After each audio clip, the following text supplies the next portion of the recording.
มากเลยโอจิมานบ่ซีก่อนเวลาบ่เตรังตรันนี่บ่บึบบ่ตึกกับมาแย่นี่บ่รับเต็มมื้อกันมาดับดักโลย่ะเนื้อได้จับเตะเป็นเงินได้นักก่อนเลยไม่ได้แล้วหลังจากบ่เตะเฮานี่ก็เลยกับเรื่องกับเรื่องเฮานี่ตั้งไกเรื่องเป็นยือไม่แย่มาตึกแกนี่ไก่สมบัติเติมสมบัติโลดเป็นบ่ดีโลดเฮ้ยละเตะไม่บัดเลยแล้วมือนี่เบิ่นพอกิโลเราอารังแตงกับเบิ่นมากเลยเบิ่น2 3 4เบิ่นมากที่สุดปงมาโล2 โลไป2 โลปลายยังมีคลาเบิ่นไม่มากใครอยากเตะกันไม่บัดมันท่านอยากเตะกัน2เลยใครไปดูเลยมาดาราเล่าเดนของเบิ่นมือเท่าไหร่40 โลน่ะ40,000ต่อมื้อ40,000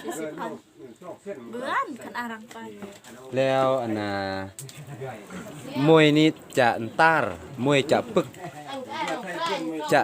อันตารนี่มัน 9,000 จะปึก 8,000 น่ะจะปึกนี่เลยมั้ง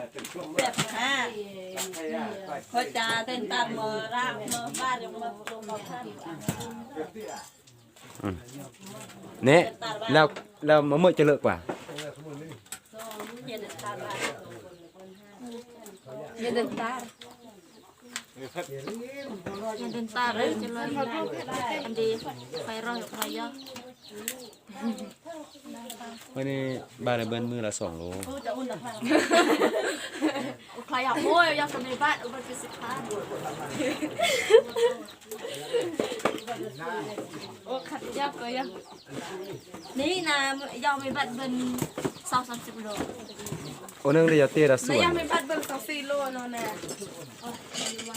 โอนึงเดียวเตะละส่วนนี่มีมือนี่โอน้องเบิ้ล18 โลเพิ่นเป็นในปูน่ะเดือนกันมาจะส่วนปุแพร่รังเลยเพิ่นเอามันมาจะส่วนเพื่อนเลยส่วนในเพื่อนโอ้แต่